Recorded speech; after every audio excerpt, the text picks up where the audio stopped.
هدي نفسك هدي نفسك هدي نفسك. روز زهرة الخريف المتفتحة شكلك يابر النهارده. غيرتي لسرعة شعرك؟ متتكسفيش قولي اكيد غيرتي لسرعة شعرك. شديتي وشك، الميك اب، غيرتي لسرعة شعرك مش كده؟ عملتي اي حاجة تخلي اسمعي انا عاوز خدمة.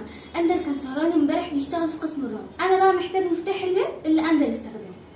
وشوشني دمك خفيف. بقولك ايه، انت ما خلصتش تقارير امبارح، عملها لي هو ما خلصتهاش، ما عندناش شغل قفلنا.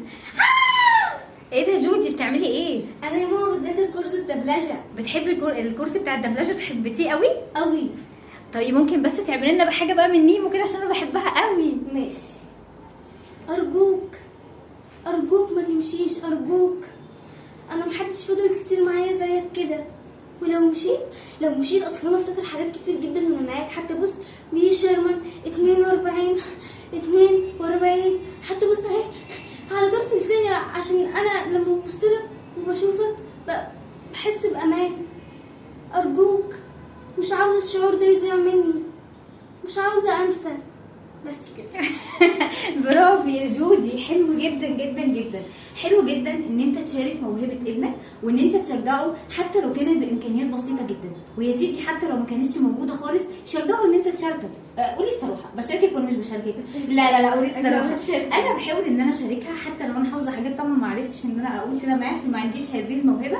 فانا قلت يعني ايه لازم ان احنا نشجع موهبه الولاد الصغيرين. تعالي نقعد يا جوجو، تعالي ما تتكسفيش.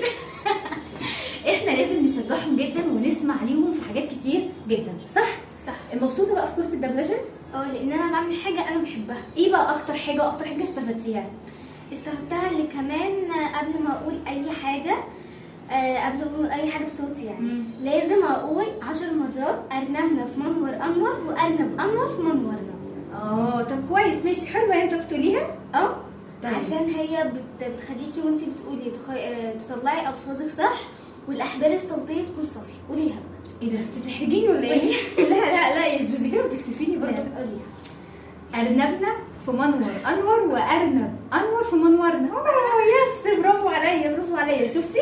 حلو جدا كمان ان احنا نسمع كويس جدا لنصيحه ولادنا في عالم مختلف عن العالم بتاعنا. بنحاول نقرب للعالم بتاعهم ان احنا نعرف دماغهم عامله ازاي، وما استكبرش واقول ان انا ابني ده علمني حاجه، او ابني ده ان انا قال لي مثلا حاجه وان انا سمعت نصيحته في حاجه، واقول للناس زي ما انا ما بقول لكم انا بستفاد منها في حاجات كتير، وبستفاد كمان من ابني الصغير في حاجات كتير. طبعا كان نفسه يطلع معانا والكلام ده، بس انا قلت له بقى انت هتطلع في حاجه ثانيه ان شاء الله باذن الله. انا عايزه تقول لهم حاجه؟